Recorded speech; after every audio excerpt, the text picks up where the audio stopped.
Consulta económica con el economista Jaime Aristi Escuder. Una visión clara de nuestro desempeño económico. Muy buenas tardes, bienvenidos a Consulta Económica, el oráculo económico de la Z101. Les habla Ray Reyes, hoy en representación de los señores Jaime Aristi Escuder, José Alejandro Ayuso y Franklin Díaz, quienes estarán fuera. Bueno, nuestro querido Jaime se integra en un ratito. En el día de hoy tenemos varios temas muy interesantes. Tenemos dos invitados. El primero es el señor Oscar de Olio, que ya se encuentra de camino. Estaremos hablando de temas atinentes al ordenamiento territorial en la República Dominicana, al uso de suelo, al impacto que esto tiene en la economía y cómo eso incentiva el desarrollo económico y atrayendo inversión extranjera. También estaremos hablando sobre las elecciones de los Estados Unidos, las consecuencias que esto va a traer, las repercusiones de la pérdida de la Cámara de Representantes y también, como siempre, pues también hablando con ustedes a través de las líneas telefónicas. Vamos a entrar en materia de una vez. El pasado 6 de noviembre se celebraron las elecciones de medio término de los Estados Unidos. En Estados Unidos, las elecciones de medio término pues han fungido como una especie de filtro, una especie de control y una especie hasta de evaluación de la gestión presidencial. Aunque en mi opinión personal, lo que determina o no quién gana una candidatura es más el candidato per se. Es innegable el peso que puede tener y el arrastre del apoyo del presidente de turno. El pasado martes, pues, el Partido Republicano perdió el control de la Cámara de Representantes. En Estados Unidos hay un sistema congresual bicameral, como lo hay en República Dominicana. Hay un Senado y hay una Cámara de Representantes, digamos que sería el equivalente a los diputados en República Dominicana. También se jugaron varias gobernaciones, de las cuales el Partido Republicano perdió 7. Ahora, ¿cómo se traduce eso? Cualquier decisión de índole política afecta el estado financiero y las bolsas de valores. Eso, pues, hace que suba o hace que baje. En el caso norteamericano, pues, el presidente Trump, de acuerdo a lo publicado por la BBC, se le pone fin a la agenda republicana unilateral. Ya cualquier proyecto que salga va a tener que ser consensuado con los demócratas y ya no la va a tener tan fácil como cuando se aprobó el paquete de incentivos y recortes fiscales hace unos meses de parte a instancia del presidente Trump. ¿Qué quiere decir esto? Bueno, que proyectos como el Obamacare pues tendrán ahora será más difícil para el presidente Trump poder revertir ese tipo de medidas y probablemente también se le complique seguir aplicando incentivos fiscales y recortes. Esto también se traduce, de acuerdo al mismo artículo de la BBC, en que habrá mayor supervisión sobre la Casa Blanca. Ya quizás sea un poquito más difícil que sigan pasando situaciones, digamos, de índole controversiales, de ocultamiento, pues habrá más escrutinio de parte de la Cámara de Representantes. Esto también, al igual que como le pasó al presidente Obama en su segundo término, pues que tenga que apelar más al uso de decretos, de órdenes ejecutivas, como se llama ya. Recordemos que en el segundo gobierno del presidente Obama, pues hubo hasta un cierre técnico del gobierno porque las cámaras no se pudieron poner de acuerdo en qué medida iban a apoyar al presidente Obama. Y nada, pues como les comentaba al principio, lo más importante es el regreso del bipartidismo, que haya un sistema de pesos y contrapesos que funja como filtro a las decisiones tomadas por el gobierno norteamericano.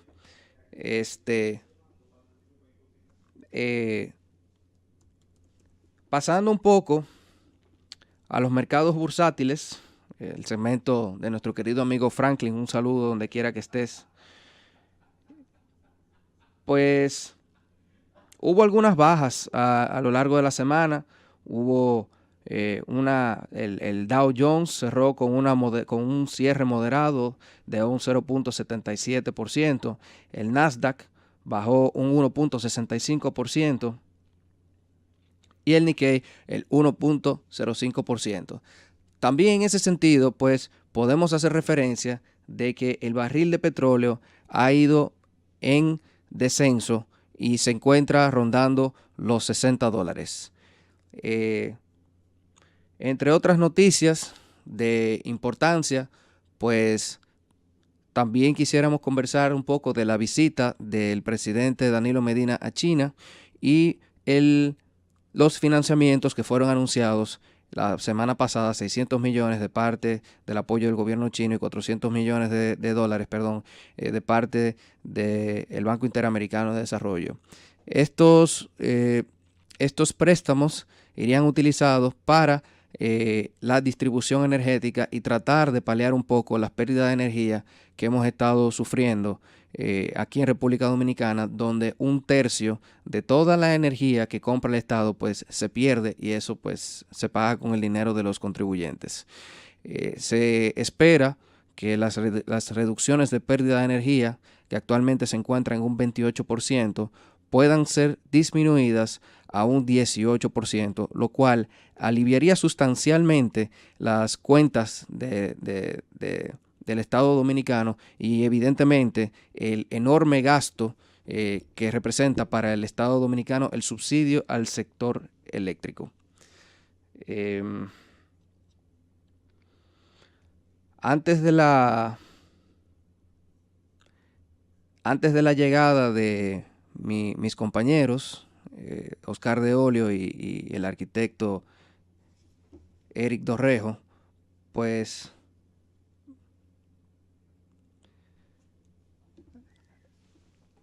antes de la llegada de nuestro amigo Eric Dorrejo, quisiéramos hablar un poco del tema de la construcción y la permisología en República Dominicana. En este sentido, pues quisiéramos brevemente exponer la situación actual que se encuentra particularmente la ciudad de Santo Domingo y cómo esto ha repercutido pues en el desarrollo social. En días pasados pues tuvimos la construcción del Hotel Hard Rock aquí en la periferia de la zona metropolitana de Santo Domingo, específicamente en la Abraham Lincoln. Bueno, Francis nos está llamando a una pausa. Vamos a continuar ahora en breve el tema. Nuevamente bienvenidos a Consulta Económico, el oráculo económico por la Z101. Quien les habla, Ray Reyes, y quien nos acompaña en el día de hoy, el licenciado Oscar de Olio. Antes de la pausa, estuvimos conversando sobre el tema del ordenamiento territorial, uso de suelo, el impacto que esto puede tener en la economía, sobre la infraestructura y el desarrollo económico. Muy buenas tardes, ¿cómo estás, Oscar? Bienvenido. Muy bien, muchas gracias por la invitación nuevamente este sábado y gracias a los radioescuchas que nos siguen por las redes sociales y por esta vía. Ciertamente hay todo un proceso de modificación de nuestro ordenamiento jurídico para adecuación de nuestro marco normativo en materia de uso de suelo y sobre todo en materia de ordenamiento territorial, que es una gran tarea pendiente de nuestros poderes públicos y como tarea pendiente viene obviamente enmarcada desde la Constitución del 2010. El Estado es quien asume la planificación territorial desde el punto de vista macro. De hecho observamos cómo administraciones centralizadas como el Ministerio de Turismo, el Ministerio de Economía, Planificación y Desarrollo, tienen competencias básicas en la materia de ordenamiento territorial. Por una parte se observa cómo el Ministerio de Turismo tiene competencias en este ámbito, sobre todo en los puntos hoteleros y en los puntos que son claves para el desarrollo turístico, como Punta Cana, Samaná. En el mismo Distrito Nacional hay una zona turística. Y ciertamente como también el Ministerio de Economía, Planificación y Desarrollo tiene competencias básicas también en este ámbito, como habíamos indicado anteriormente, a través de su división o su dirección de ordenamiento territorial.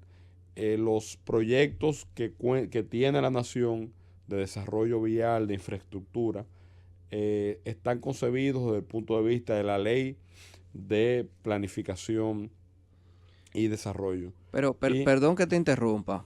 Vamos a aplatanarlo un poco para la gente que nos escucha. O sea, ¿qué quiere decir eso? O sea, eso, ¿qué es lo que determina en esencia? O sea, ¿qué yo uso qué uso yo le doy donde yo construyo? O sea, Bueno, ¿qué tipo de actividad antes, económica, cantidad de personas? que quizás es una materia un poco técnica y también desde el punto de vista constitucional hay que explicar todo el sistema de planificación y desarrollo para luego pasar a la parte del ordenamiento territorial y naturalmente pasar también a su vez a la parte práctica de cómo cada ciudadano se ve afectado o beneficiado en función del espacio geográfico del cual resulta ser propietario, del cual tiene algún tipo de derecho, una desmembración del derecho de propiedad. Y ciertamente eso tiene, o sea, toda la Constitución ordena desde el punto de vista de los intereses particulares y establece cuáles son las entidades que están a cargo de la planificación territorial. Hay todo un sistema de planificación dentro de nuestra Constitución. Al mismo tiempo tenemos la ley de Estrategia Nacional de Desarrollo, que tiene raigambre constitucional. Y obviamente la Constitución informa todo el ordenamiento jurídico y jerarquiza los intereses en relación al derecho de propiedad. Y la trascendencia que tiene el derecho de propiedad es una dimensión completamente social. Pero volviendo a la pregunta original, Bueno, ¿cómo eso afecta al ciudadano de a pie, al que está bueno, en la calle? Porque bueno, se escucha muy bonito, una normativa, control, todo eso, pero en realidad a quien nos escucha se le dificulta un poquito quizás entender la aplicación de eso o cómo se refleja en el día a día.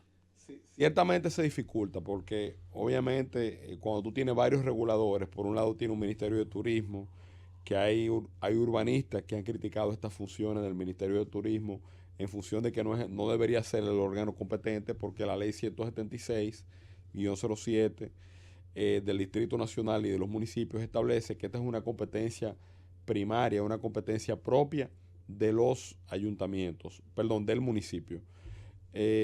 Bueno, presidido por el gobierno municipal que recae en la persona del alcalde y pero de la también la mayor parte de nuestros gobiernos municipales tienen un ámbito competencial en la práctica que resulta ser limitado por un tema presupuestario. Pero no solamente es el tema presupuestario, también está la suficiencia técnica de estos municipios que muchas veces no tienen y no cuentan con los criterios para realizar un planeamiento urbano coherente. Si los municipios tienen dificultades incluso para la recogida eficiente de los desechos, imagínate para una competencia tan técnica como es el ordenamiento territorial en el cual intervienen arquitectos, urbanistas, ingenieros, abogados. Yo diría que es uno de los ámbitos más difíciles de regular, sobre todo porque atañe la propiedad y al mismo tiempo la dimensión humana, que es quien interactúa en el territorio y que obviamente tiene unos intereses particulares, unas proyecciones que son legítimas en función del mismo ordenamiento jurídico y unas actividades que pretende la población desarrollar y que muchas veces no necesariamente esos intereses particulares confluyen con una habilitación legal en el planeamiento urbano. Entonces, o en el planeamiento urbano o en los planes de ordenamiento territorial de la nación. Entonces también, por otra parte, hay obras que son esenciales para el Estado y que también tienen un impacto dentro de la Ley de Estrategia Nacional de Desarrollo y tienen una cobertura legal desde el punto de vista de esa ley y de todo el sistema de planificación que tiene naturaleza constitucional. Obviamente, estas son leyes que inciden en las actividades humanas. El ciudadano de a pie muchas veces se puede irritar cuando le deniegan un uso de suelo, pero a lo que deberíamos llegar es a tener reglas de juego claras para que el Estado pueda desarrollarse y para que los ciudadanos puedan tener expectativas legítimas sólidas. No es posible que de la noche a la mañana, un espacio territorial en el cual la zonificación advierte que solamente pueden desarrollarse edificaciones de 20 niveles, en el día de mañana se establezca mediante una modificación a la carrera de las normas de planeamiento urbano y modificaciones también que son cuestionables desde el punto de vista legal, porque se otorga un uso de suelos que muchas veces no se corresponde con las normativas municipales. O sea, pero al mismo tiempo también, aparte de las competencias de los municipios, tenemos también un ámbito de regulación estatal, que es una competencia que viene dada en función de nuestra Constitución y que tiene su máxima expresión en la Ley de Estrategia Nacional de Desarrollo. Entonces se ha planteado para solucionar todos estos inconvenientes y todas estas inseguridades jurídicas que se generan con la normativa de Estrategia Nacional de Desarrollo, con las competencias de ministerios como el Ministerio de Turismo, el Ministerio de Obras Públicas y competencias de los ayuntamientos, que en ocasiones surgen conflictos de competencia que deben ser resueltos en los tribunales, y realmente para ordenar el territorio lamentablemente no debería ser un tribunal, o no es el lugar o no es la institución ideal para resolver los conflictos que surgen a nivel de la ordenación del territorio y a nivel de las competencias que tiene cada una de las entidades que inciden en la ordenación del territorio. ¿Y cuál entidad o institución entendería que sería la competente en este sentido? ¿Cuál sería la más idónea para dirimir los conflictos? Bueno, en principio debe aplicarse la coordinación de competencia. Los entes públicos y los órganos como los ministerios deberían lograr un consenso para ordenar el territorio.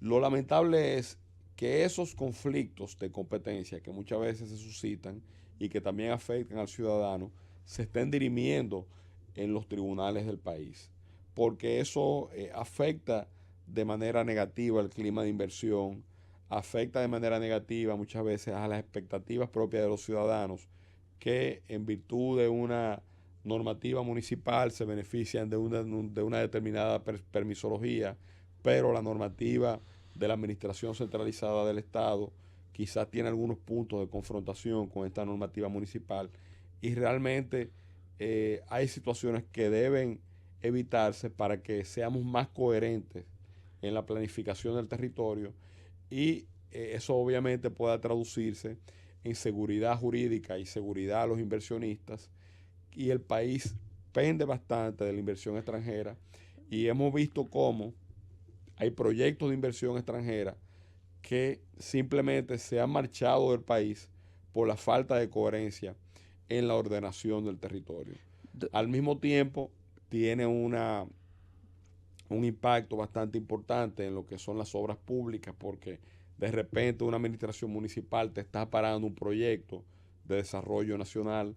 En este caso vemos como la terminal de autobuses del Este, que es un proyecto para organizar todo el tránsito y que tiene una raigambre constitucional por la Ley de Estrategia Nacional de Desarrollo, está paralizada por una sentencia de un tribunal y por las disposiciones de un consejo de regidores. También vemos cómo la inversión extranjera se nos escapa. Tenemos aquí el caso del hotel de la cadena Hard Rock. Sí, lo mencionábamos antes de la pausa. Claro. Y en el caso de Punta Cana, con todo el ordenamiento territorial que viene para la zona de Macao, cómo se está rompiendo con reglas de ordenamiento territorial y con la coherencia que debe implicar un ordenamiento territorial, porque anteriormente se basaba en un desarrollo más horizontal y ahora tenemos un desarrollo que se está proyectando más vertical. Hasta 20 torres de 20 pisos, 20 y pico de pisos en esa zona de Macao, en esa zona de Cascana, y hay que ver cómo el Estado debería suplir esas obras de infraestructura básicas para ese desarrollo territorial. Por ejemplo, no hay un acueducto en la zona del este. Sí, yo tengo dos preguntas. Sí. La primera es, ¿cómo eso impacta en el desarrollo de los servicios públicos, dígase agua, recogida de basura, el hecho de uno tener una buena planificación urbana? Y por otro lado, ¿qué es lo que pasa exactamente con O sea, ¿cuál sería el problema de construir las torres en el este si no se hace una buena planificación urbana y uso de suelo? Mira, yo realmente desde el punto de vista objetivo no veo ningún problema para construir las torres en el este. Pero lamentablemente no contamos con la planificación adecuada para esas construcciones y al mismo tiempo no tenemos la infraestructura de servicios públicos que demandan ese tipo de edificaciones. Entonces, sin una cobertura desde ese punto de vista de las infraestructuras que demandan esas torres, es un poco cuesta arriba admitir permisos de 20 niveles cuando no hay ninguna correlación con lo que se pretende proyectar desde el punto de vista urbano y con la realidad de la red de servicios públicos, que debe existir una correlación entre estas construcciones y la red de servicios públicos. Y obviamente la planificación territorial. Bueno, vamos a hacer una breve pausa, que Francis nos está haciendo señas y continuamos ahora.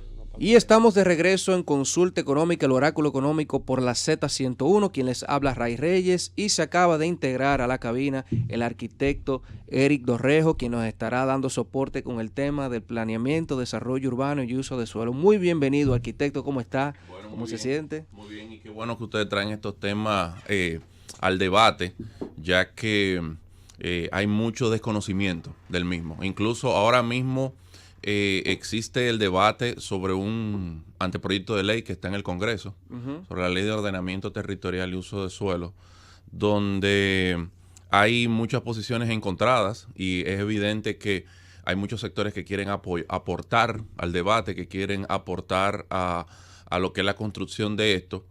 Y yo creo que hay que darle espacio a todo el mundo. Todo el mundo debe opinar, pero debe opinar en función de unos criterios técnicos, unos criterios conceptuales que sean válidos. Y debemos partir de algo, y es que nuestro país necesita una ley de ordenamiento territorial. Lamentablemente, nosotros tenemos décadas construyendo una ciudad sin regulación, desregulado. Tenemos un sector completamente desregulado. Y completamente improvisado, entonces, en consecuencia. O sea, correcto, porque es que a partir de cuando concluyó la dictadura, se generaron una serie de reformas que trataba de empoderar a lo que muchos le han llamado el cuarto poder del Estado, que son los gobiernos locales. Así lo concebió Duarte. Entonces, en realidad, es importante ese empoderamiento, es importante que sean en estructuras fuertes. Sin embargo, ese empoderamiento no estuvo unido y atado a un proceso de fortalecimiento de esa descentralización que se estaba planteando. Y en la actualidad se concibe y se plantea un desarrollo idílico en el que todos los niveles de gobierno trabajan, actúan, interactúan, pero cuando lo ves en la práctica, eso que hace el gobierno central y eso que hace el gobierno local en ningún lugar se vinculan en un pacto común, en una agenda común. Y actualmente entonces lo que tenemos es, en materia de uso de suelo, en materia de regulaciones urbanas, es una serie de enunciados indicativos de lo que nos gustaría que fuera, de que los gobiernos locales necesitan ordenanzas para regular el uso de suelo, pero en la práctica nada de eso se cumple. Bueno, lo cierto es que desafortunadamente aquí ha habido mucha centralización de parte del gobierno central. Entonces, muchas competencias que le corresponden al gobierno local, al gobierno municipal, pues aquí lo ejecuta el Ministerio de Obras Públicas. Aquí usted ve, por ejemplo, que se hace una campaña de asfaltado y lo que tiene es un letrero del Ministerio de Obras Públicas, cuando eso es una función del gobierno local, del municipio, y así con muchísimas otras cosas. Entonces, me llega a la mente lo que pasaba con el tema del tránsito, que también impacta negativamente el desarrollo urbano, y es que teníamos más de 10 instituciones, cada uno con una política propia, sin mucha coordinación, y presumo, o mejor dicho, tengo la impresión de que también pasa con el tema de uso de suelo y de planificación urbana. Así es. Por ejemplo, tú acabas de poner un ejemplo que los que nos escuchan lo viven a diario, y son los problemas en el tránsito. Y la reforma del 2017 a través de la Ley 63 dio el primer paso, que fue unificar todas las instituciones en un instituto, que es el Instituto Nacional de Tránsito y Transporte Terrestre. Ahora bien, ese instituto regula y es el que coordina y es el que acompaña. Ahora, el artículo 19 de la ley 176 manda a los ayuntamientos a ordenar el tránsito. El tema está ahí. Del instituto que regula a el ayuntamiento que pone en práctica esas regulaciones, hay un trecho muy largo. Y los ayuntamientos entonces no tienen forma de cómo operativizar y de cómo implementar cuestiones en el territorio. Lo mismo se da con el uso de suelo. En el uso de suelo es todavía peor, porque no existen elementos homologados para todos los ayuntamientos que le permita decir, por ejemplo, mire, usted necesita cobrar un arbitrio por el uso de suelo. Bueno, pues entonces su tasa tiene que tomar estos aspectos de referencia. Eso no existe. Entonces hoy tenemos unos gobiernos locales que necesitan ordenanzas para el cobro del uso de suelo. Correcto. Pero sin embargo, la mayoría de nuestros ayuntamientos no tienen esas ordenanzas. ¿Y qué pasa? Ya que estamos en un programa de tipo económico, ¿cómo eso nos afecta desde el punto de vista económico? Y es que cuando vienen inversiones extranjeras o locales a tratar de localizarse en algún territorio, esa falta de regulación, esa falta de normativa, esa falta de reglas claras, entonces se puede prestar a confusión o a corrupción. Arquitecto, precisamente yo estaba discutiendo estos temas con Ray y coincido en todos los puntos de vista como abogado y persona que ejerce en estos ámbitos o que tiene cierto conocimiento en esta materia. Coincido completamente con lo que usted indica. Es lamentable, por una parte, de que el poder municipal no se haya fortalecido en estos ámbitos porque tiene una competencia propia en materia de ordenamiento territorial. Y es una competencia que le indicaba anteriormente a Ray, que tiene una naturaleza constitucional, porque obviamente el poder municipal tiene un referente constitucional importante. Pero al mismo tiempo también observamos cómo todo el sistema de desarrollo también tiene una cobertura constitucional y corresponde a través del MEPID, que es una administración centralizada del Estado, el Ministerio de Economía y Desarrollo, coordinar todo lo que tiene que ver con el desarrollo de nuestra nación. Y también tenemos una dirección de ordenamiento territorial en el mismo marco del MEPID, y vemos cómo en los polos turísticos el Ministerio de Turismo también tiene unas competencias que son atribuidas por una ley de Confotur. Entonces, todo este espacio de coordinación de competencias muchas veces no se da en la manera que debería de darse. Correcto. Y la coordinación de competencias es un mandato de la Constitución para que los poderes públicos resuelvan los conflictos que surgen en su seno.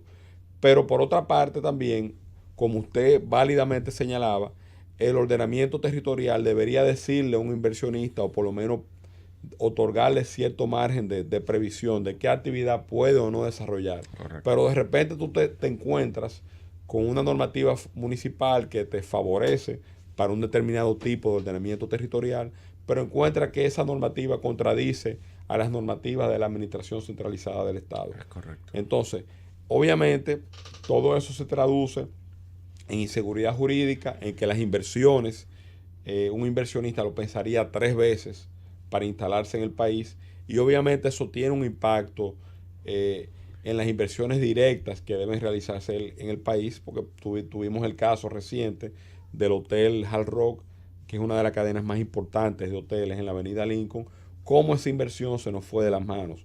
Tenemos el caso de Punta Cana, con unas normativas que se están cambiando de la noche a la mañana, y yo le advertí a Ray que lamentablemente la red de servicios públicos no está edificada para soportar esa inversión que se va a realizar y esas infraestructuras. Entonces, usted observa en esta ley de ordenamiento territorial algún tipo de salida para todos estos conflictos de competencia. ¿Cree usted que el cambio sería cosmético? O sea, por el hecho de tener una ley, ¿va a cambiar la práctica o la realidad? No, como yo te dije, la ley es la mejor oportunidad para comenzar a regular este sector, que está desregulado. Tú mencionaste dos ejemplos ahí, y Uno de ellos, que es el caso de lo que ocupa aquí en la Lincoln, es decir, la normativa vigente para el polígono central es del año, de antes de los años 2000, es decir, es del siglo pasado. Sí. Es una normativa incluso que está obsoleta, es una normativa que cuando tú la lees no tiene ni siquiera precisiones para el tema turístico y hotelero, es más habitacional y residencial. Pero si nos vamos y salimos de acá, porque a veces nos concentramos mucho en la capital, decía el ministro de Agricultura en días pasados en una reunión que Moca es la segunda tierra con los suelos más fértiles del mundo. En primer lugar, Croacia. Segundo lugar, Moca.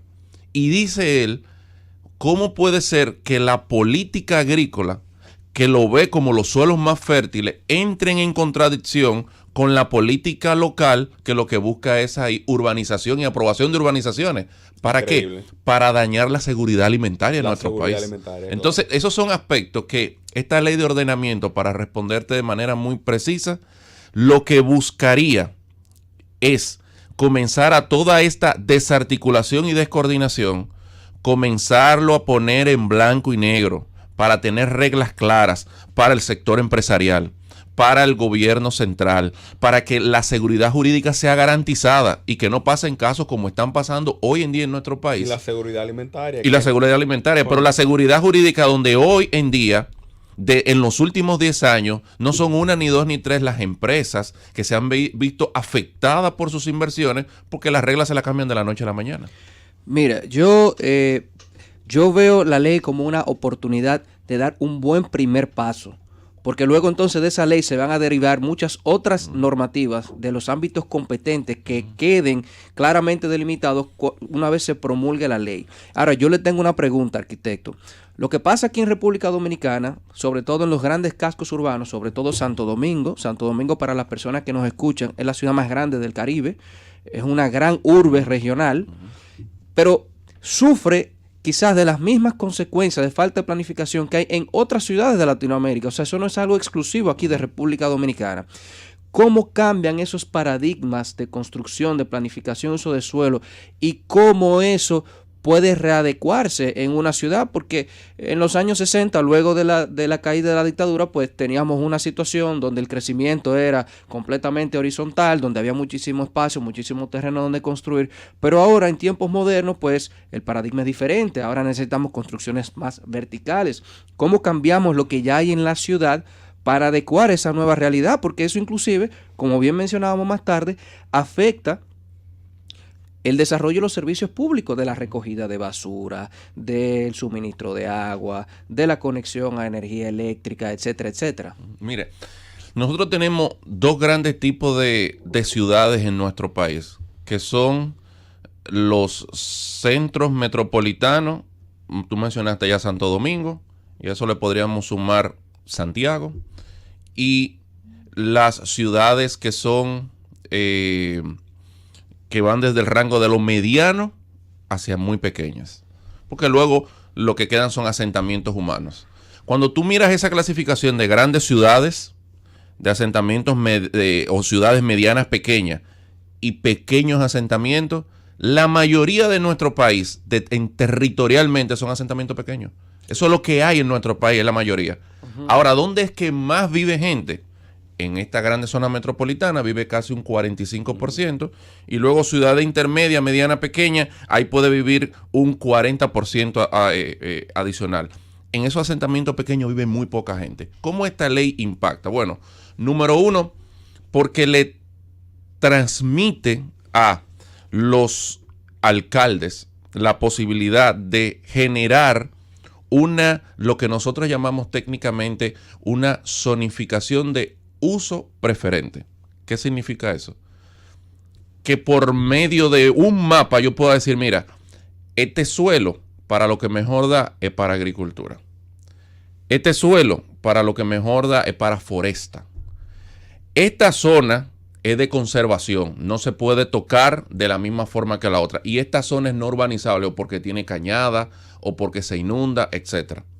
Ya tú le estás dando un parámetro general. Bueno, y evidentemente esta zona es urbana. Ese aquí yo puedo consolidar. Cuando un alcalde tiene esas grandes manchas, es más fácil gestionar su territorio. Porque, ¿qué dice? Ok, ¿dónde va la provisión de mis servicios públicos? En esta mancha que dice urbana.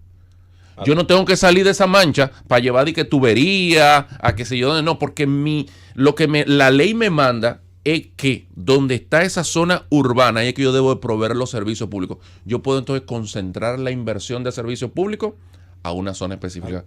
Arquitecto, una intervención breve, pero en el marco jurídico actual tenemos una ley 176-07 que es de municipios y del Distrito Nacional, y la Constitución que establece también de manera clara lo que es el poder municipal. Obviamente, esta ley 176 establece que es una competencia propia del municipio el ordenamiento territorial.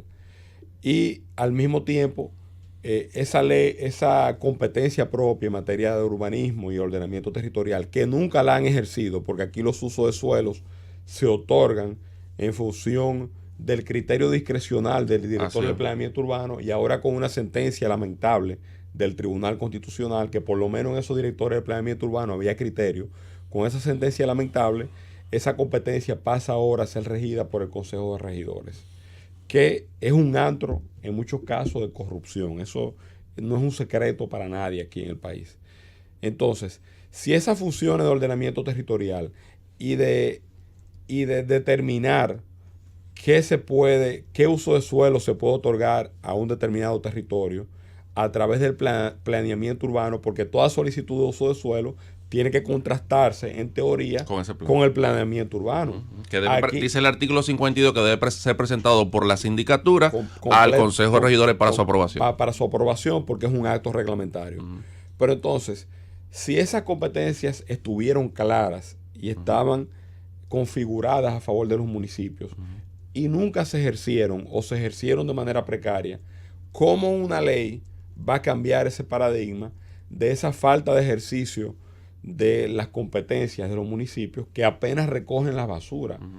Diría yo en algunos casos. O sea, ¿por qué esa ley va a suponer un cambio? Mira, cuando en la realidad y en la práctica es que anterior a lo que se está planteando, quizás el marco normativo no era tan detallado, pero había un marco normativo. Hay una ley de planificación urbana, hay una ley de urbanizaciones y hay una ley 176-07 que expresa de manera básica las competencias de los municipios, y observamos que en el Distrito Nacional la normativa de planeamiento urbano o de zonificación para la circunscripción 1 fue aprobada a la carrera en el año 2010.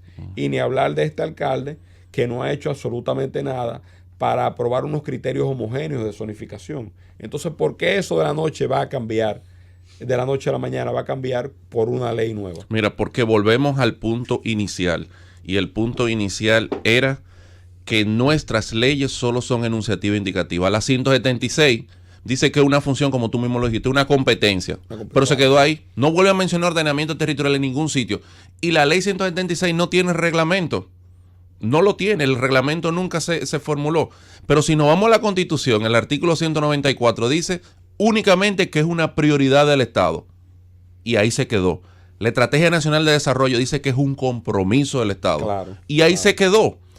Esta ley, ¿qué viene a dar? Viene a dar regulaciones específicas, viene a dar roles específicos, viene a decir que hay un consejo y ese consejo debe definir la forma en cómo se regula, que la ley 6232, que es la de planificación urbana, ahora con esta nueva ley de ordenamiento territorial permite que a través de su reglamento, en el casco urbano, entonces ahí se haga no planificación de ordenamiento territorial, planificación de regulación urbana. Claro. Y se va a dar los parámetros y se dice las indicaciones. Es decir, la ley es el proceso de acumulación de años de experiencia de cientos de hombres y mujeres que han vivido estos procesos y que hoy en día lo están vertiendo en un instrumento con la capacidad de empujar, pero no solamente a los ayuntamientos, a esa articulación necesaria que se requiere entre el ente nacional y el local. Eso que decíamos de agricultura, de que agricultura cuando dice eso es clase 1, el local diga, pero si es clase 1, entonces vamos a buscar la fuente de financiamiento para que mis productores del área comiencen a invertir ahí y no se lo voy a dar a urbanizaciones. Y eso se traduce también en beneficio económico. Vamos a hacer una breve pausa que Francis nos está haciendo señas. Llévatelo. Y bienvenidos nuevamente a Consulta Económico, el oráculo económico por esta Z101. Y continuamos con nuestros invitados del día de hoy. Oscar de Oleo Seife, abogado, experto en Derecho Administrativo y Gestión Municipal, y al arquitecto urbanista Eric Dorrejo. En el día de hoy hemos estado hablando, para aquellos que nos acaban de sintonizar, sobre la planificación urbana, el uso de suelo y cómo eso impacta la vida de los ciudadanos y la economía nacional. Nosotros en breve vamos a abrir los teléfonos para que la gente pueda expresarse, pues pueda hacerle las preguntas del lugar al arquitecto y al licenciado de Oleo. Pero antes de, quisiéramos hablar un poquito de también qué opina el arquitecto con relación a la inversión que se está haciendo. A pesar de que hay inversión, porque la hay tanto pública como privada, pero como también hemos mencionado, se ha hecho de forma desorganizada. ¿Cómo usted entiende que deben de hacerse esas inversiones de forma que puedan converger en un punto de equilibrio que pueda traducirse en beneficio? ¿Por qué? ¿Cómo pudiera, por ejemplo, traer cosas que fueran beneficiosas para los ciudadanos, como el tema de los estacionamientos que no hay aquí en el casco urbano? Eso no es una obligación necesariamente estatal, eso es una obligación conjunta, tanto del sector privado como del Estado dominicano. ¿Cómo pudieran hacerse y converger esas inversiones? Sí, mira, nuestro país ha tenido una larga trayectoria en planificación. Yo recuerdo en la década de los 70 existían unos documentos que hablaban del desarrollo del país, esos famosos planes de desarrollo. Pero a lo largo que la sociedad y que hemos ido avanzando, nos hemos dado cuenta de que se necesita lograr un mayor vínculo entre lo que es la planificación y la inversión, entre lo que es la planificación y el financiamiento de esa planificación. Porque si no, nuestros planes se podrían convertir únicamente en libros decorativos que están ahí, pero no están siendo efectivos para la población. Entonces, toda planificación parte de tener claridad en cuanto a la visión que queremos. Y si nos circunscribimos al ámbito de las ciudades necesitan saber hacia dónde van. Las ciudades necesitan saber cuáles son sus objetivos, porque en función de eso serán puestas a disposición las inversiones que se requieren. Y pongo un ejemplo sobre el tema de la movilidad urbana en nuestras ciudades. Es que no decir, tiene nada que ver con tránsito, son dos cosas completamente diferentes. La movilidad urbana es mucho más que el tránsito, es todo aquello que involucra los desplazamientos de las personas, de las cargas y la vinculación, que es lo más importante y que es un reto para nuestro país, entre la ingeniería de transporte y los usos de suelo. ¿Cómo el uso de suelo se vincula a la actividad de desplazamiento que se da? Y es evidente que la ciudad que tenemos hoy ha sido el resultado de una visión de darle primacía al automóvil privado. Sí.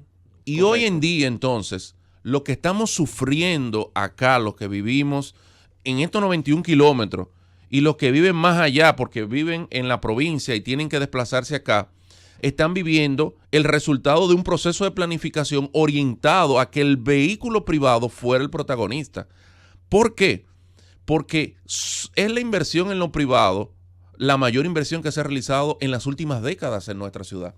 Es decir, independientemente de la gran inversión que se ha realizado sobre el metro de Santo Domingo, que en su momento yo siempre hablaba de la sostenibilidad de este sistema. Es un sistema excelente, es un sistema súper eficiente, pero muy costoso. Y con lo que se pudo, con lo que se invirtió en esto, se pudieron generar muchísimas otras alternativas distintas. Pero ya realizado, sacando el metro como inversión de las inversiones que se han realizado, la construcción de los elevados y túneles, lo que ha hecho es que ha facilitado la vida del que tiene vehículo.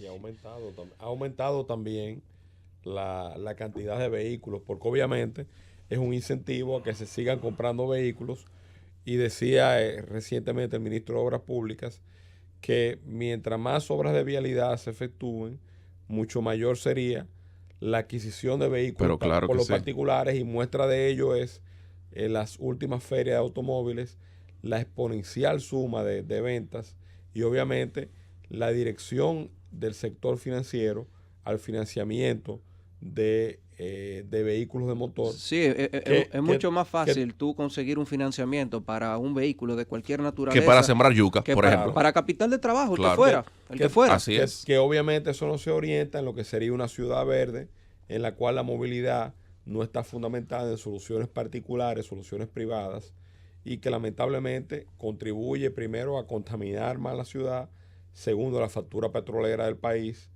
y tercero, es una solución cortoplacista, diría yo, y fundamentada en la inmediatez. No, y la gran cantidad de personas que se desplazan en vehículos particulares, muchos de ellos, si tuvieran una alternativa distinta y tuvieran una ciudad más eficiente, no necesitaran utilizarlo. Pero ¿dónde se ve también eso? Cada vez que fomentamos el que cada vez exista más conchos en las calles, y para los que quizás no conocen en nuestro país, el concho es la unidad vehicular de 5 plazas de asiento. Cada vez que fomentamos eso, lo que estamos fomentando es el individualismo, no el colectivo, no el transporte colectivo. Y lo contaminante que resulta en ese tipo de vehículos, y al mismo tiempo de todo, inseguridad, contaminante, ineficiente, el impacto que tiene en la factura petrolera porque es GLP. Y cómo denigra al ciudadano cuando en un sitio donde está diseñado para que vaya una persona, tienen que ir 2. O donde deben ir 3, van 4 y a veces hasta 5.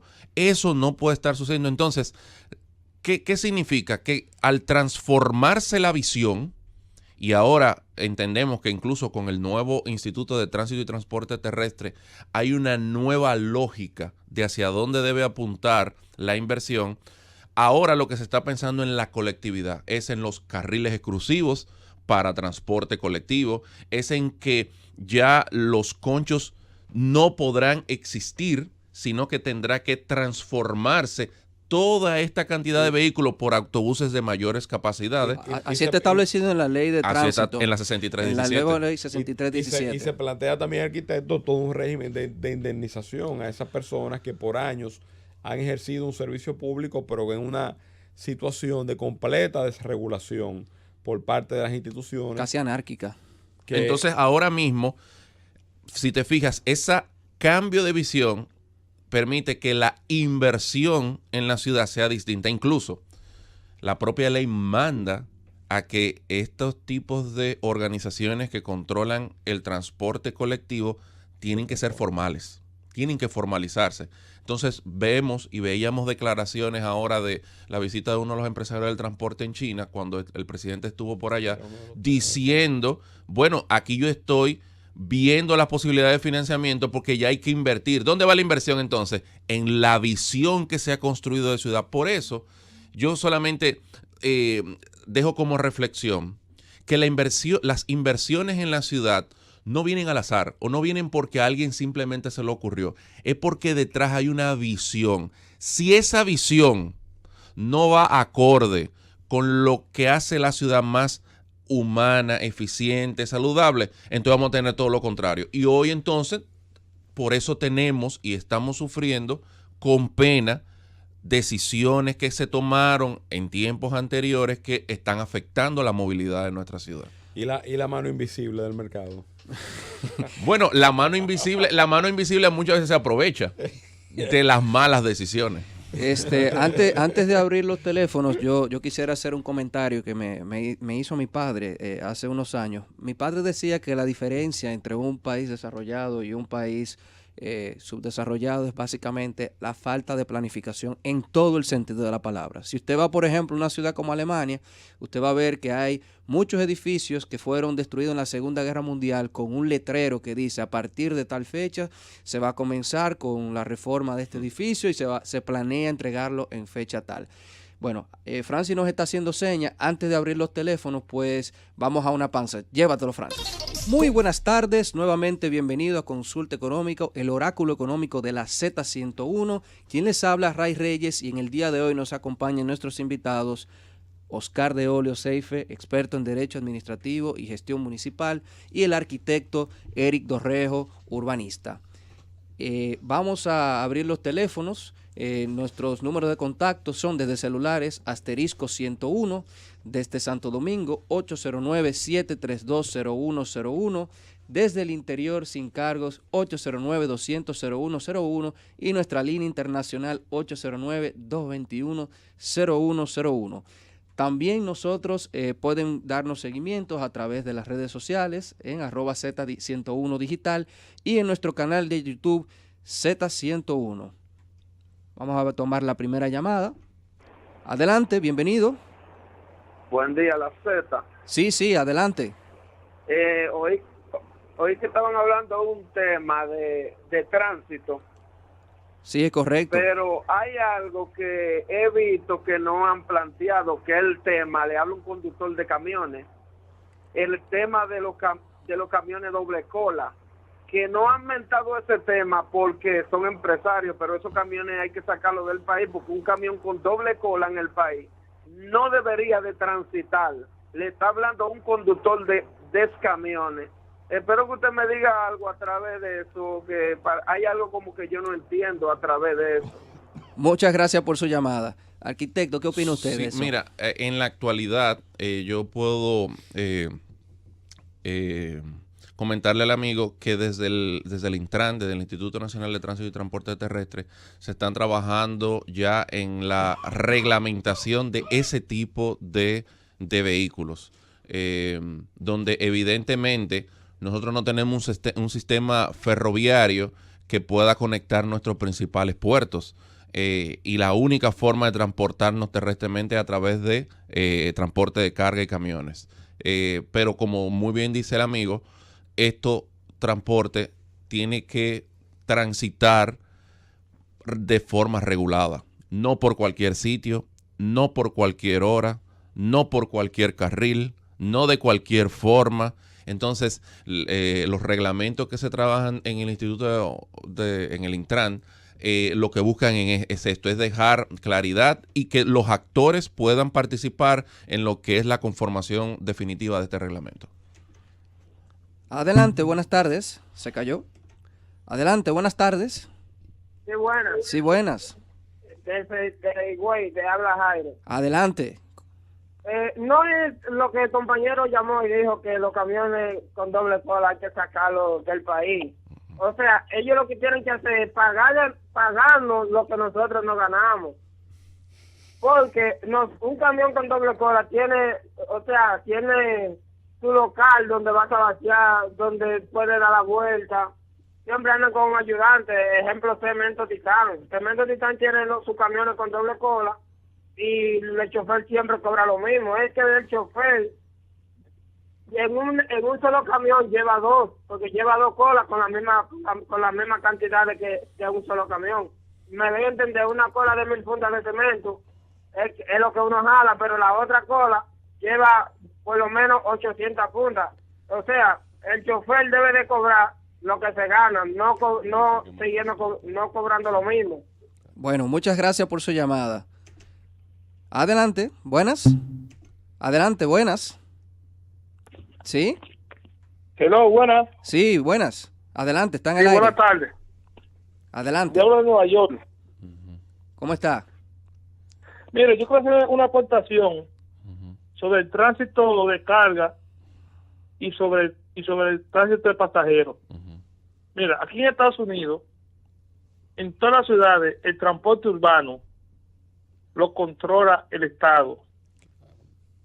Segundo, sobre la carga de tránsito, la carga de circulación. Sí. Pesada. Sobre el transporte pesado. Sí, mira, los empresarios que compran aquí y en todas las partes del mundo, a cada furgón se le entra una determinada carga, 50,000 libras, 60,000 libras, 40,000 libras. y por el peso de la carga es que lo transporta, que le cobran. Sí, correcto. Es por la carga. Bueno. Entonces así mismo en Santo Domingo, toda esta carretera que el gobierno, que el Estado, porque no es gobierno, el Estado, porque Santo Domingo la palabra gobierno, Estado, la han borrado, no sé por qué, porque el Estado. Entonces tiene que gastar el Estado en carretera y se destruye tan rápido, es porque le ponen todos esos pesos a los furgones y no lo pesan, y eso destruye la carretera. Sí, eso es correcto, y también se puede cobrar también por el uso de ese tipo de vehículos de carga. Muchas gracias por su llamada. Buenas tardes, adelante. ¿Cómo se siente? Buen día, señor. Muy bien, gracias. Carlos Ramírez de San Carlos. Bienvenido. Yo recuerdo que Balaguer se planteó, el mismo Trujillo proyectó la ciudad de Santo Domingo. Hay informaciones y datos sobre eso.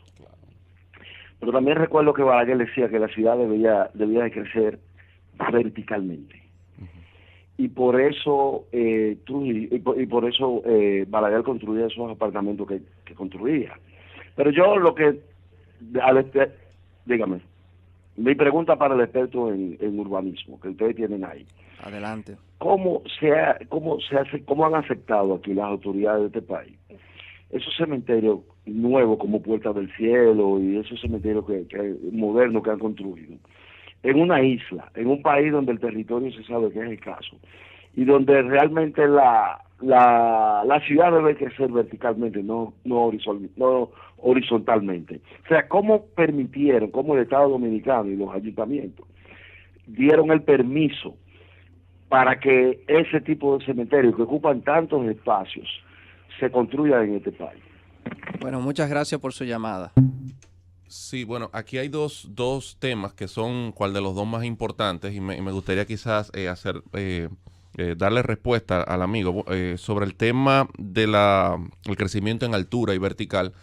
Evidentemente, cuando tenemos una ciudad más vertical, tenemos menos kilómetros consumidos. Entonces, eso permite de que los desplazamientos sean más a pie, sean en transporte público, de que se consuma menos suelo que puede servir para otras cosas, que puedan existir más parques.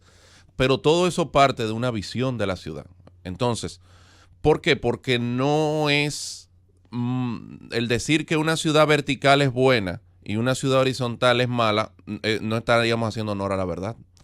Una ciudad horizontal también puede ser una ciudad recomendable. Incluso hay numerosas experiencias de ciudades en forma horizontal y en Latinoamérica y en los Estados Unidos se han construido, pero porque tienen la posibilidad y las capacidades de generar infraestructura de conectividad con esos puntos, porque se le pueden dar los servicios necesarios, porque lo que quieren no es que la gente esté concentrada en un solo punto de la ciudad, sino que pueda estar en diversos puntos y en esos diversos puntos tengan oportunidades, tengan acceso al ocio y no concentrar a todo el mundo en un solo lugar.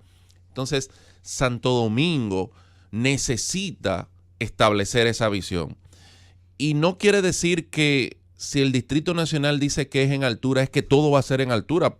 Puede ser que se genere una nueva centralidad. Es más, el mercado ya ha generado una centralidad alrededor de la Winston Churchill, que cuando tú la vinculas con lo público, ese es el mejor espacio construido en el cual tú puedes seguir aumentando y densificando y puedes concretizar ahí el centro económico y financiero de Santo Domingo. ¿Por qué? Porque es el lugar donde hay las aceras más anchas, donde la acera central es completamente arborizada, donde hay carriles que permiten incluso generar un carril exclusivo para el transporte colectivo nada más, donde todavía no se han generado túneles por debajo ni metros que podría entonces considerarse un transporte ya sea soterrado o de otra forma. Tiene todas las características, tiene una conexión entre la parte más sur y la autopista que te conecta con el Cibao, que es la John F. Kennedy. todas esas características permiten que ese sea un espacio central y ese podría densificarse. Pero hay otros que quizás no tienen que densificarse, ni en el Distrito Nacional ni en la provincia. Y con relación al tema de los cementerios, bueno, aquí partimos de lo que hablábamos de ese plan que debería tener el municipio para poder tener a ciencia cierta si tiene o no tiene espacio para poder hacer los permisos correspondientes.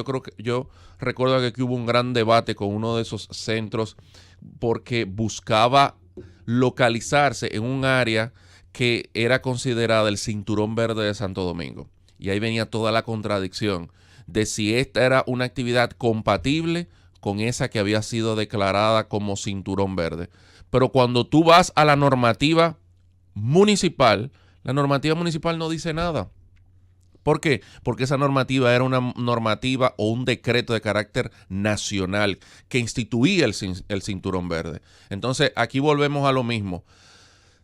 Los ayuntamientos necesitan regular, no de boca, no porque hoy vino el inversionista y yo le saco un papelito, no, por una ordenanza aprobada por el Consejo de Regidores, qué se puede hacer en un sitio y qué no se puede hacer. Y para hacer eso, ¿cuáles son los requisitos, tanto económicos como en cuanto a documentación? Bueno, vamos a tomar esta última llamada. Bueno, se fue. Yo también, bueno, aquí entro de nuevo. Sí, buenas, adelante. Sí, buenas. Yo quería hacer una observación con respecto al asunto de los cementerios. En primer lugar, es obvio que el señor que llamó para hacer las observaciones desconoce cuál es la forma en la que se lleva a cabo los enterramientos en esos cementerios. Y lo segundo es que aparte de determinar si se dan o no unos permisos, también el Estado está obligado a decidir qué hacer en caso de que no pueda dar esos permisos, a dónde va a enterrar a los muertos, siguiendo lo que es la cultura dominicana y la cultura occidental de enterrar a los muertos. Si no lo vamos a diluir en ácido, ni tampoco lo vamos a convertir en ceniza. Bueno, muchas gracias por su llamada. Bueno, una última llamada. Adelante. Sí, buenas. Buenas. Sí, bienvenido. Bienvenido, te habla Cesarín Collado. Bienvenido.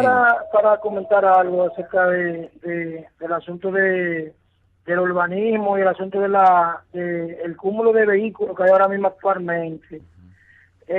Con relación al Intran, yo encuentro como que la institución debería enfocarse un poquito más.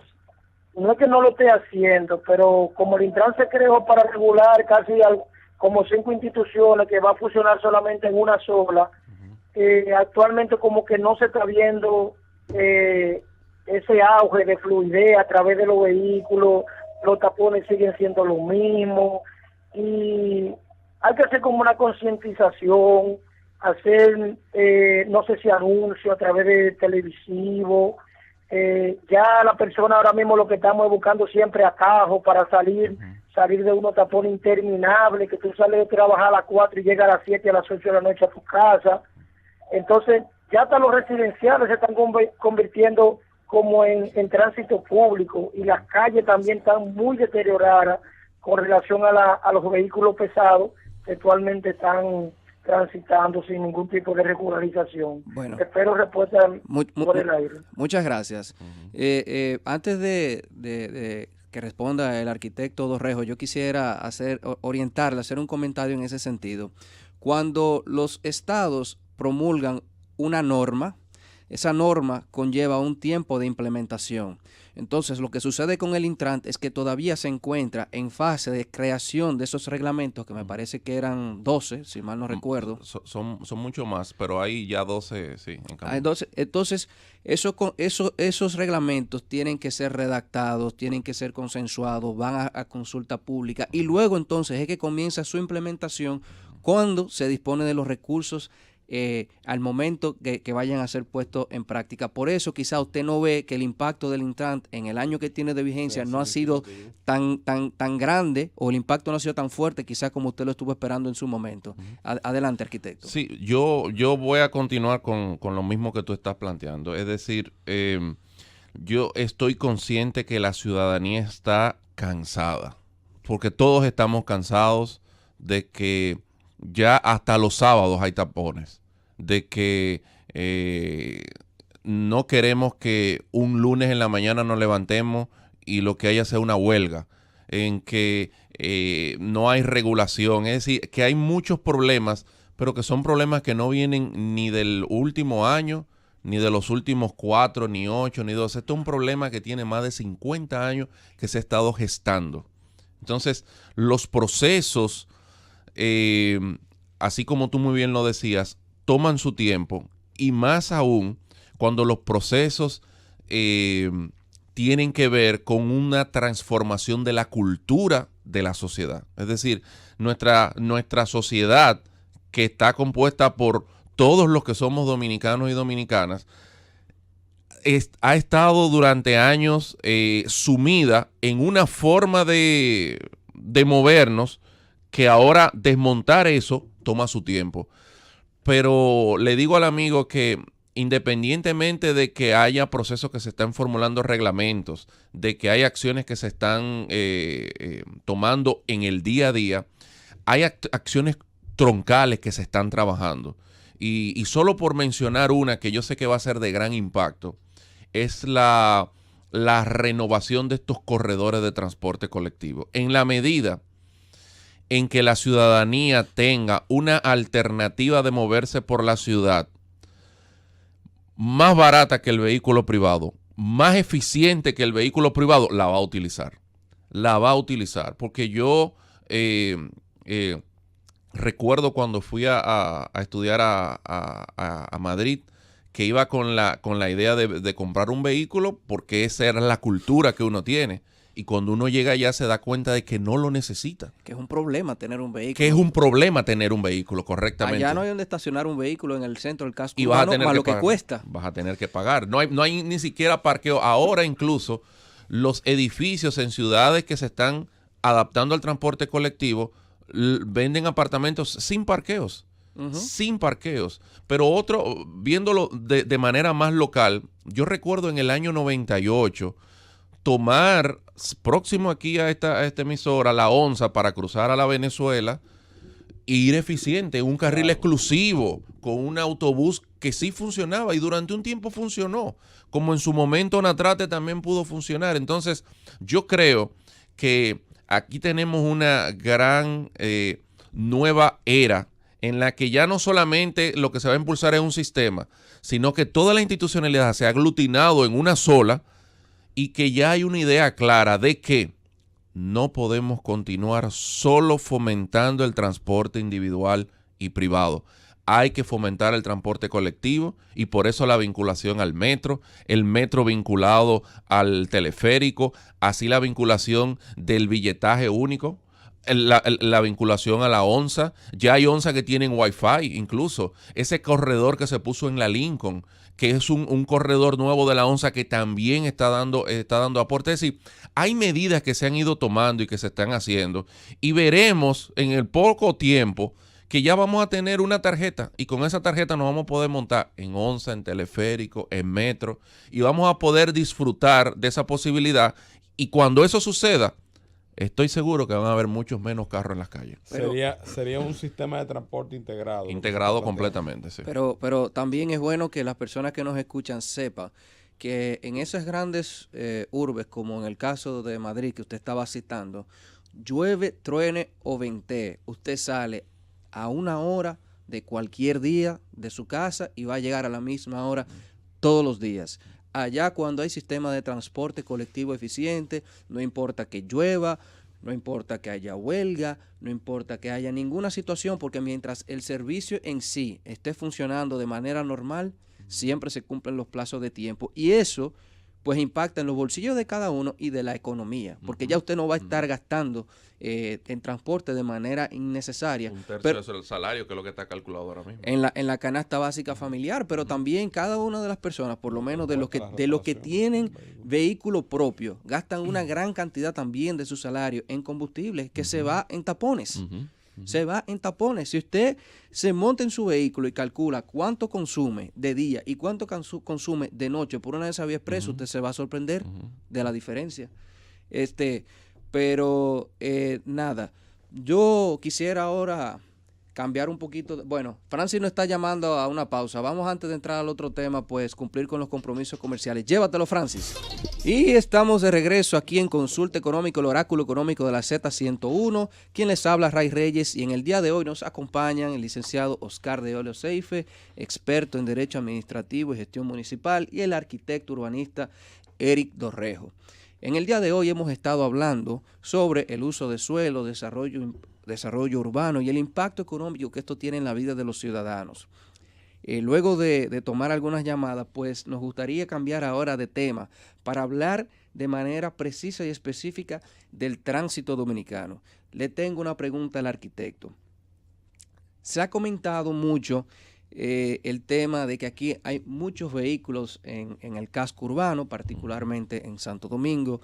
Las horas pico son caóticas, ya no son de 7 a 9 ni de 5 a 7, son prácticamente todo el día. Yo he leído que aquí también también se ha propuesto o se ha mencionado de que la actividad comercial está sumamente concentrada en el polígono central, y la actividad pública pues por los alrededores de Gascue. Yo he leído que en otras urbes urbanas hay una densidad de vehículos aún mayor, o sea que nosotros no estamos tan mal quizás como se percibe. Le cito los casos de Ciudad de México, de Río de Janeiro en Brasil, de Caracas en Venezuela. ¿Es eso así cierto? Mira, nuestro país tiene un crecimiento cada año de su parque vehicular. Eso es indudable. Los registros incluso no solo señalan el incremento del parque vehicular, sino la concentración del parque vehicular. Cuando tú miras los registros de la DGI por matrícula, la mayoría de los vehículos están, casi un 50% de la matrícula, en el Distrito Nacional y Santo Domingo. Ahí es donde está la mayor cantidad. Esto a qué hay que sumarlo para llegar a un análisis objetivo. Porque yo no puedo comparar si hay o no hay muchos carros Santo Domingo con Ciudad de México. Son dos ciudades completamente diferentes. Santo Domingo tiene la misma estructura de calles que tenía en los 70 en Ciudad Nueva, en Gascue. Sus calles son calles de 2 carriles, sin contar los expresos, que son 27, Kennedy, etcétera. Son pequeñas calles que no tienen posibilidades de ampliación. Y eso se le une a otro tema, que es la desorganización del tránsito.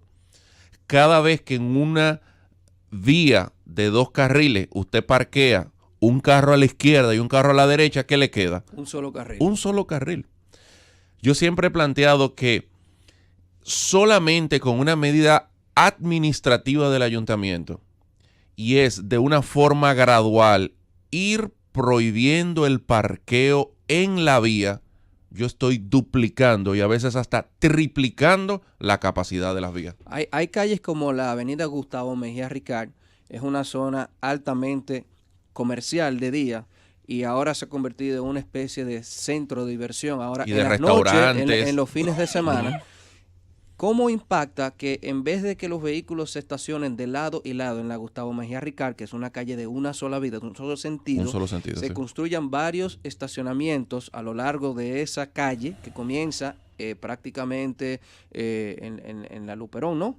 Hacia allá atrás y termina en la Ortega y Gasset, y se quiten pues todos esos vehículos del medio? ¿Qué tanto eso puede hacer para que fluya? Es que evidentemente desde que quitamos el estacionamiento de la vía, yo estoy aumentando la capacidad de carga. Entonces, ya no es si hay muchos o pocos vehículos, es que no hay regulación ahora mismo. Yo entiendo que nosotros tenemos, para la ciudad que tenemos mucho parque vehicular, y lo conversábamos en la pausa, por una razón muy sencilla, y es que ante la deficiencia del transporte colectivo se ha tenido que ir a medios individuales. Y esos medios individuales no solamente son los vehículos privados, son también los taxis, son también ahora los Uber. Y un dato, ahora hace un mes se presentó un estudio que está haciendo una empresa con financiamiento de la Alianza Francesa para el Desarrollo en el país sobre estos 5 municipios alrededor del Distrito Nacional, incluido el distrito. Y un dato muy importante, y es que el 14% de la población de nuestra ciudad se desplaza a pie.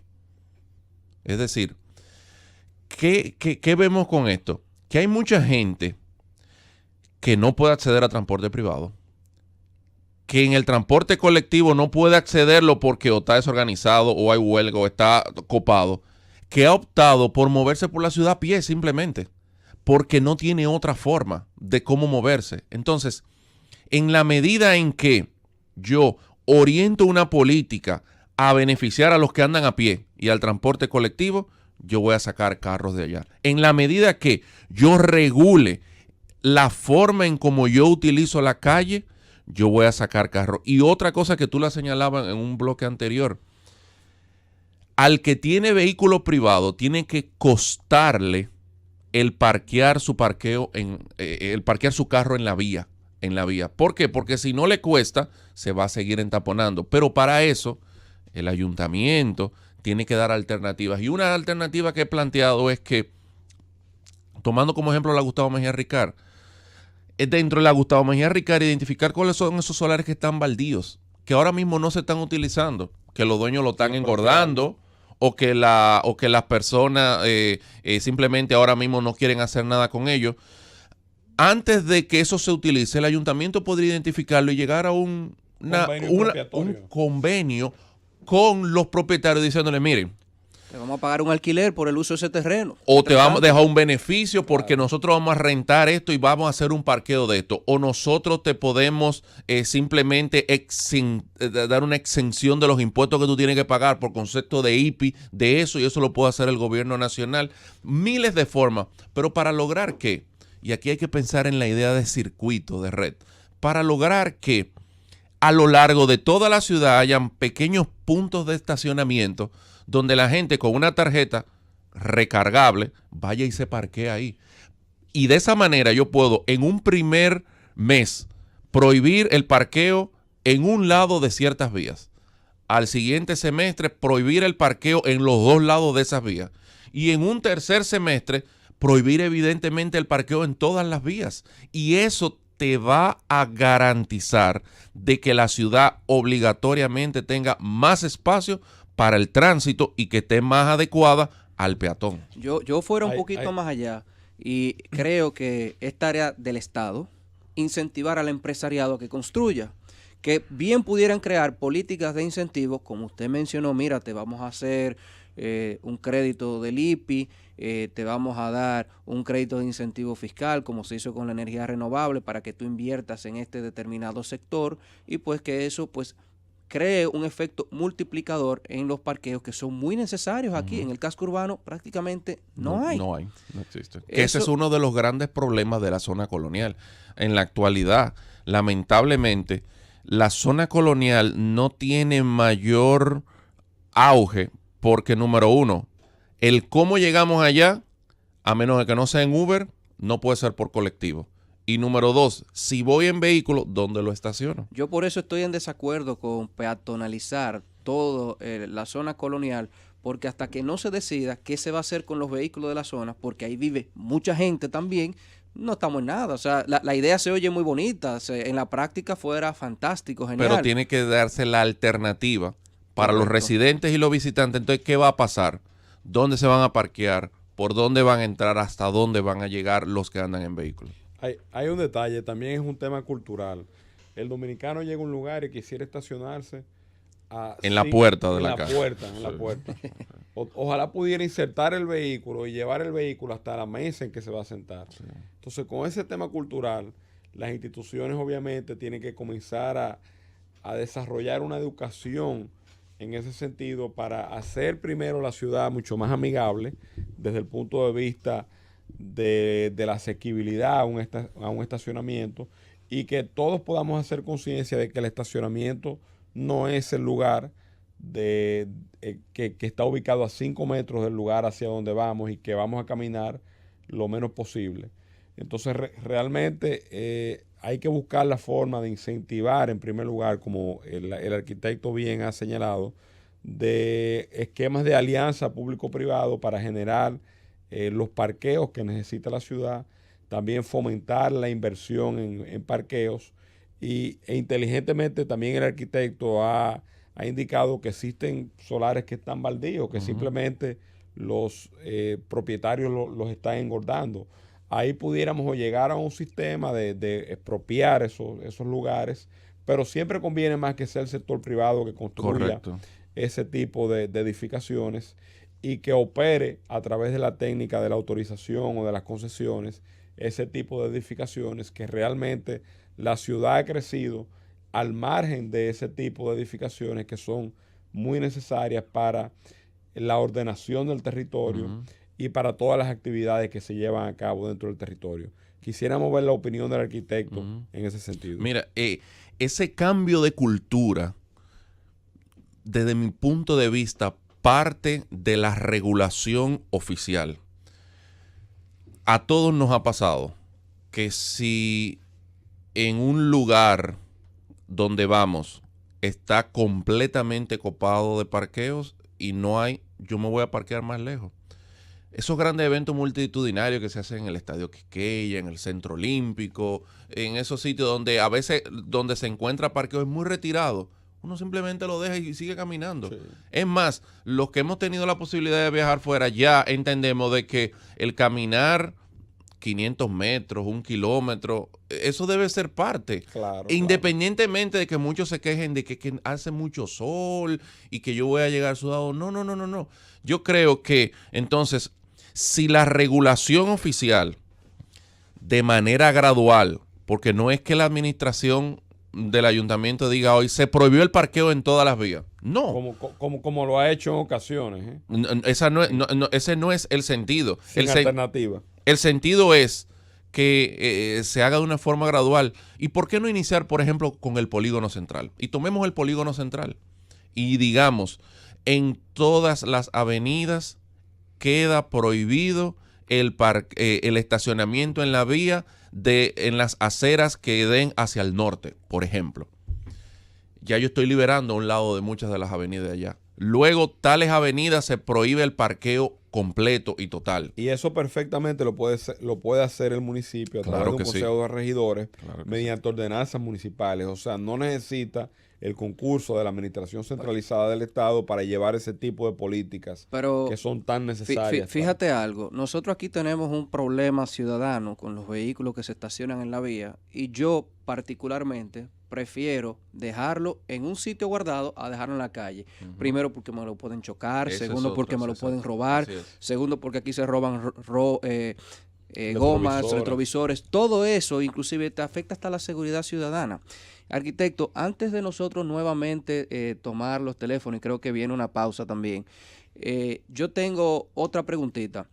Se ha mencionado mucho en los medios de comunicación el tema de los pares viales, el tema de hacer de un solo sentido las avenidas Winston Churchill, la avenida Abraham Lincoln, la avenida Tiradentes, la avenida Lope de Vega.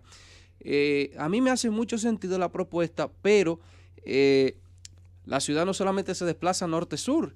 ¿Qué pasaría en ese caso? O sea, ¿usted ve viable esa alternativa? Y en caso de que la vea viable, pues ¿qué pasaría con el desplazamiento pues este-oeste? Porque son pues calles también que ya son de un solo sentido y que son mucho más estrechas. Mira, yo estoy de acuerdo con el tema de eficientizar el tránsito con los pares viales. Evidentemente, entre la Lincoln y Churchill hay un tramo de mucha distancia entre uno y otro que dificultaría ese movimiento. Yo comenzaría por los pares viales en las vías que están más pequeñas de 1 y 2 carriles, y que la distancia entre una calle y otra es de una manzana únicamente. Dígase Tiradentes y Ortega y Gasset, o Puede Tiradentes y ser. López de Vega. Puede ser, exactamente. Claro, los pares viales son un incentivo al transporte motorizado.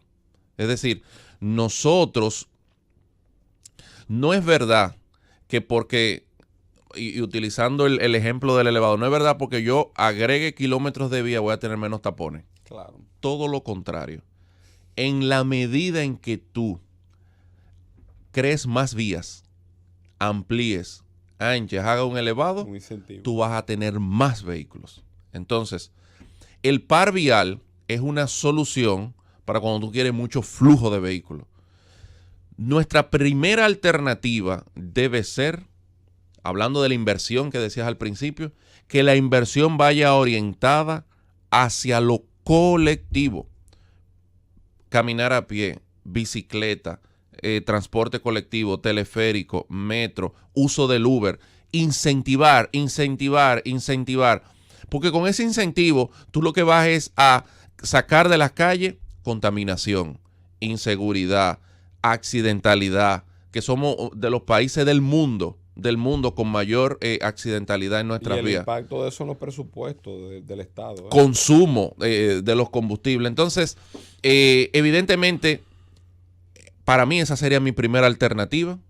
Y luego, como no podemos crecer ya más la ciudad, si pienso en pares viales, sí lo pensaría en avenidas que estén mucho más cercanas una de otra, no en el sentido que se planteaba en un momento de la Lincoln y la Churchill, que para mí son dos de las arterias más centrales. Y en las arterias centrales se necesita un recorrido en ambos sentidos. Bueno, pues vamos a una pausa brevemente y cuando retornemos, pues abrimos los teléfonos. Llévatelo, Francis. Y estamos de regreso aquí en Consulta Económico, el oráculo económico por la Z101. Les habla Ray Reyes y tenemos aquí en cabina a licenciado Oscar de Oleo Seife, experto en Derecho Administrativo y Gestión Municipal, y el arquitecto urbanista Eric Dorrego. Hemos estado hablando el día de hoy sobre el uso de suelo, el desarrollo urbano y cómo impacta esto en la vida de los ciudadanos y la economía nacional. Vamos ahora a abrir los teléfonos.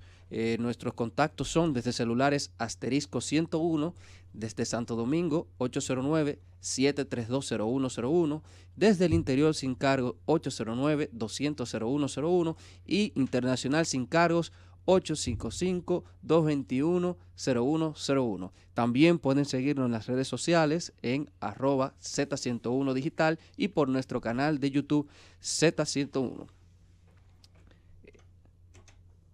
Saludos, ¿cómo está? Adelante. Buenos días, buenas tardes. Mira, primeramente les felicito por el tema que tienen ustedes, que es importantísimo. Gracias, y de lo que ustedes hablan, donde no hay planificación, mire, le hablan de la zona colonial. Primeramente, antes del tema, ¿por qué las cosas no se prevén?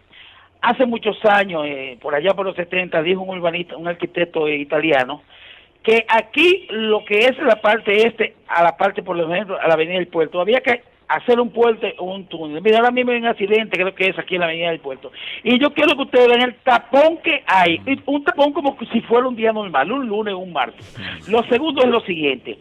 Cuando dijeron que iban a restaurar la zona colonial hace como 7 años, 5 años, los sufrimientos que pasamos los residentes de la zona, los negocios que se fueron a pique, y aún peor, las calles las estrecharon. La calle está más estrecha, los paseos de los laterales son más tienen más espacio que el lateral.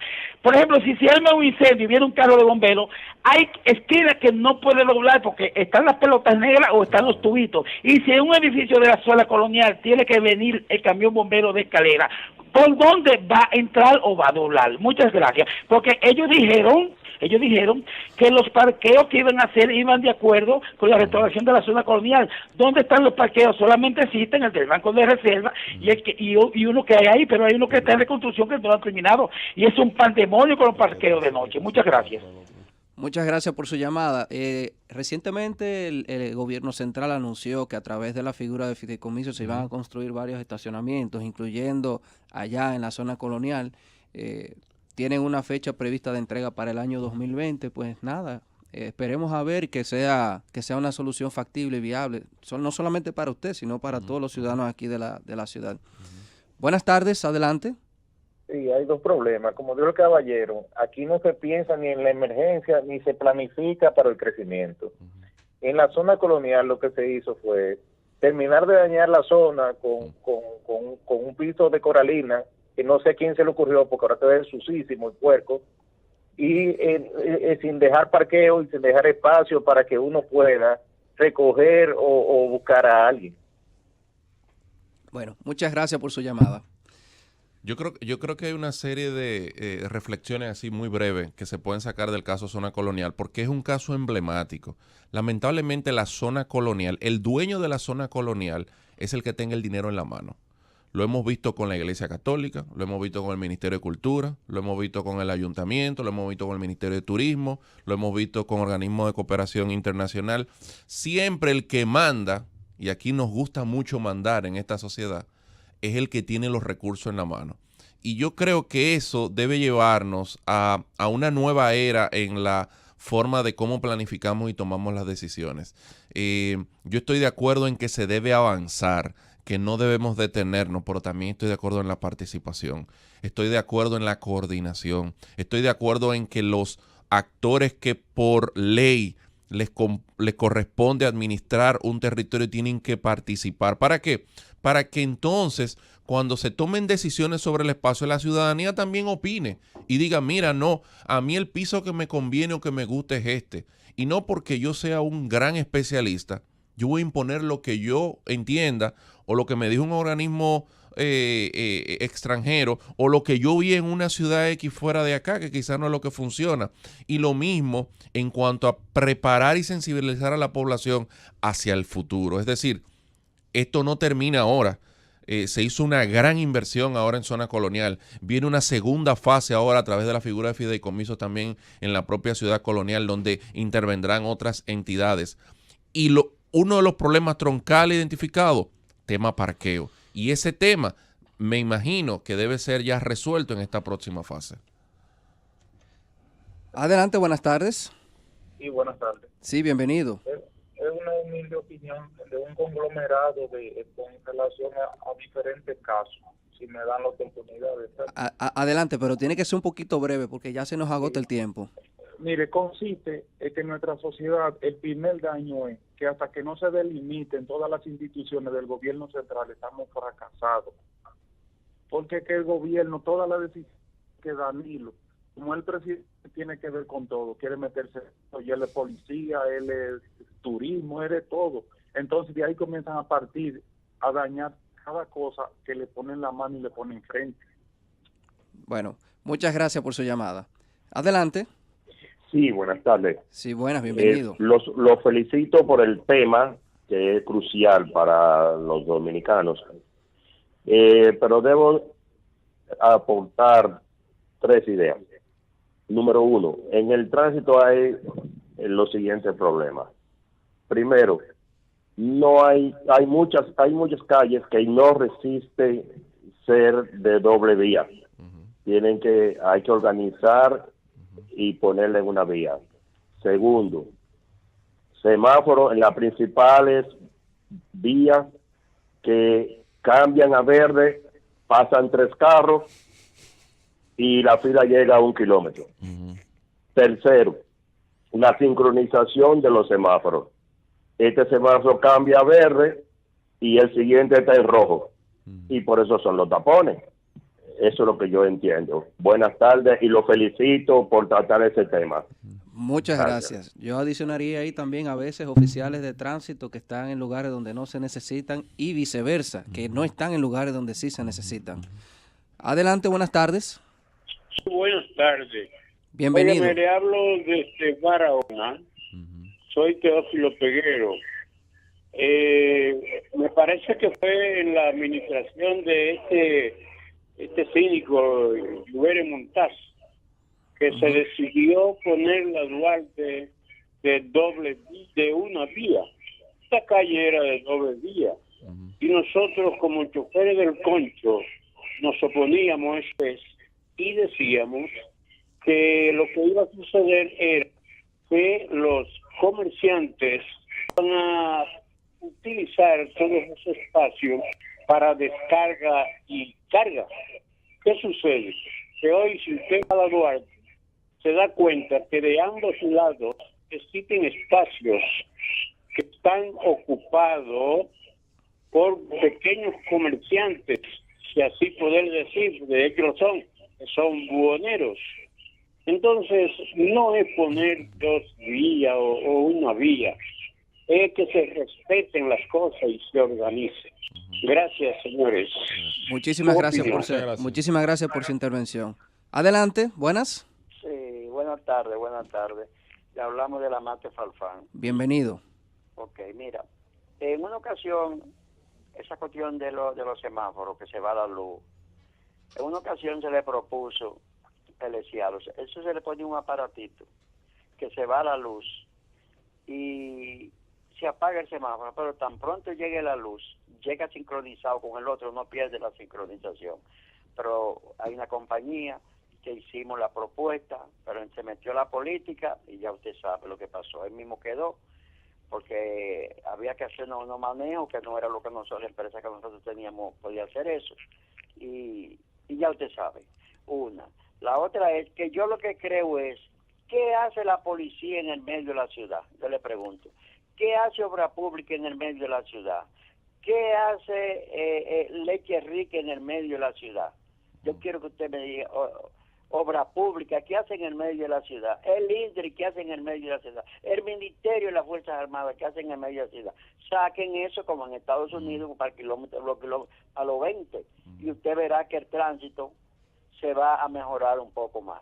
Gracias. Bueno, muchísimas gracias por su intervención. Esta fue la última llamada del día de hoy. Esto ha sido Consulta Económico, el oráculo económico de la Z101.